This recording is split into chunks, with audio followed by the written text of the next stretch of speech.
नमस्कार दोस्तों, मैं अंजनी कुमार गुप्ता आज आप लोगों को पौधों में परिवहन के बारे में बताऊंगा कि पौधों में परिवहन किस प्रकार से होता है।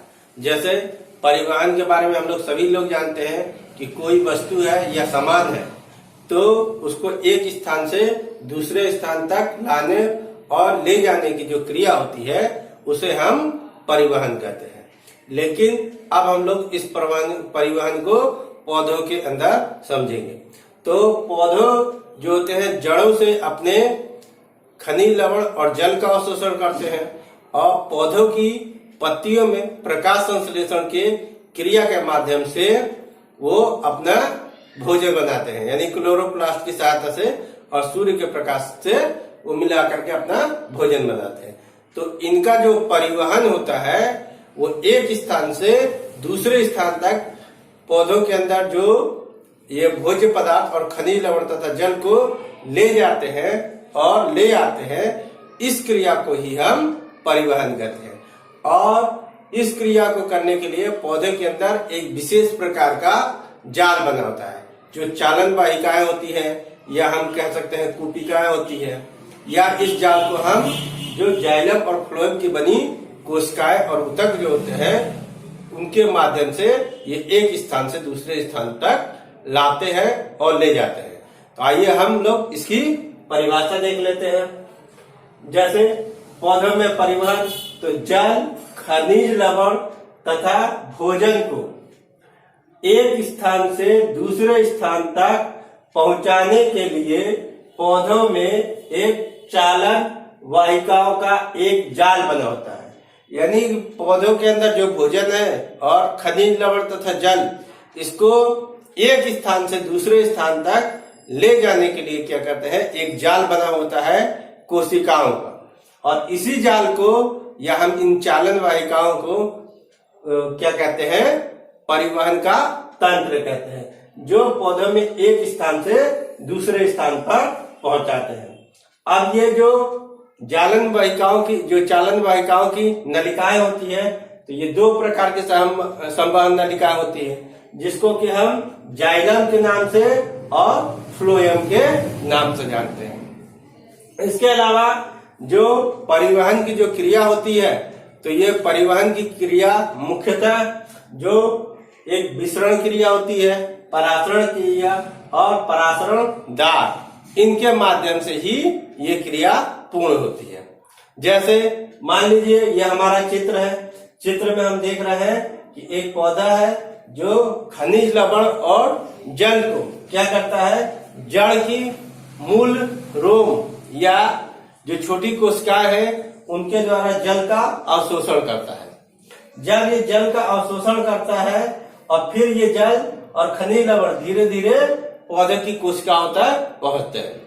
जैसे हम सभी को मालूम है कि पत्ती जो पौधे होते हैं उनके अंदर दो मुख्यतः क्रिया होती है, एक प्रकाश संश्लेषण की क्रिया होती है और दूसरी वाष्पोत्सर्जन की क्रिया होती है। वाष्पोत्सर्जन की क्रिया के अंतर्गत पौधे क्या करते हैं कि जो जल है वो जल वाष्प के रूप में वातावरण में जल को छोड़ देते हैं।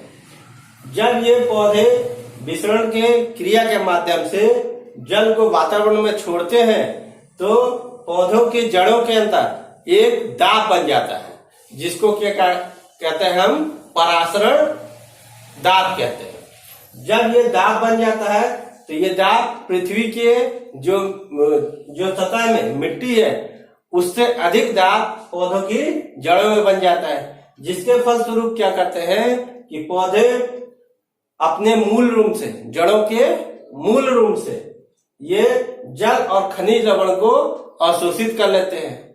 फिर परासरण क्रिया के माध्यम से वो अर्धपारगम झिल्ली के द्वारा धीरे धीरे इन कोशिकाओं से वो खींचते हैं और पौधों की पत्तियों तक इनको पहुंचाते हैं।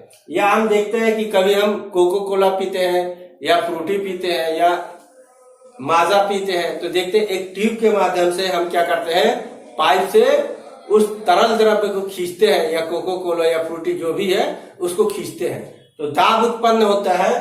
तो वो जैसे हमारे ट्यूब के अंदर वो कोको कोला या पेप्सी जो भी हमारे मुंह के अंदर आता है, उसी तरीके से पौधों के अंदर भी ये दबाव के कारण ये ऊपर की तरफ आकर्षित होते हैं और उसके बाद ये समस्त कोशिकाओं में पहुंच जाते हैं। और फिर जो भोजन भी बनता है वो ऑक्सीकरण के बाद वो धीरे धीरे तरल पदार्थ में विघटित हो जाता है और फिर धीरे धीरे वो जड़ों तक पहुंचता है। अब हम लोग इसके अंदर जान लेते हैं कि किस प्रकार होता है। तो पौधों के अंदर दो प्रकार के ऊतक पाए जाते हैं, एक को कहते हैं जाइलम और एक को कहते हैं फ्लोएम। अब जो जाइलम होता है वो मान लीजिए पौधों की जड़ों से लेकर के पत्तियों तक होता है और फ्लोएम भी है तो पौधों की पत्तियों से लेकर के जड़ तक फैला होता है, यानी इनका जो जाल है वो पौधे की पूरी सतह में फैला होता है। अब जाइलम क्या करता है कि पराशरण दाब, जैसे वाष्पोत्सर्जन की क्रिया होती है और पराशरण दाब पौधों की जड़ों में बढ़ता है, यानी जैसे जलवाष्प निकल जाता है तो वो स्थान खाली हो जाता है तो दबाव बढ़ने लगता है। तो जल वाष्प यानी जड़ के मूल रोम खनिज पदार्थ और जल को अपनी ओर खींचते हैं पराशरण दाब के द्वारा। और उसके बाद पराशरण की क्रिया होती है जिसके अंतर्गत अर्ध पारगम झिल्ली से जो खनिज लवण है और जल ये क्या होते हैं, जड़ों से तना के अंदर चला जाता है और तने से फिर ये पत्तियों के अंदर चला जाता है और पत्तियों में जाने के बाद ये प्रकाश संश्लेषण की क्रिया होती है। प्रकाश संश्लेषण की क्रिया के फलस्वरूप भोजन बनता है या हम कह सकते हैं कार्बोहाइड्रेट का निर्माण होता है। जब कार्बोहाइड्रेट का निर्माण हो जाता है तो ये कुछ कोशिकाओं के अंदर कार्बोहाइड्रेट संचित हो जाता है, लेकिन कोई भी जीव है तो वो अपने दैनिक कार्य करता है तो उसके लिए ऊर्जा की आवश्यकता होती है।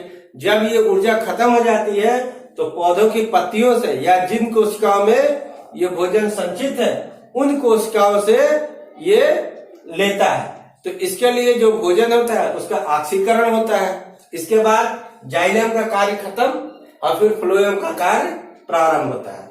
तो पौधों की पत्तियों में जो भोजन है उसका ऑक्सीकरण होता है और ये तरल पदार्थ में टूट जाता है, जैसे सुक्रोज और फ्रुक्टोज, ग्लूकोज, ये कई तरीकों के तरल पदार्थों के रूप में टूट जाता है कार्बोहाइड्रेट। जब ये तरल पदार्थों में टूट जाता है तो ये फ्लोएम की वाहिकाओं से, यानी पत्तियों के अंदर जो फ्लोएम वाहिकाएं हैं, इन पत्तियों से ये भोज्य पदार्थ तना में चला जाता है और तना से होते हुए ये भोज्य पदार्थ जड़ों के अंदर चला जाता है। तो इस प्रकार जो होता है पौधों का परिवहन तंत्र पूर्ण होता है। धन्यवाद दोस्तों।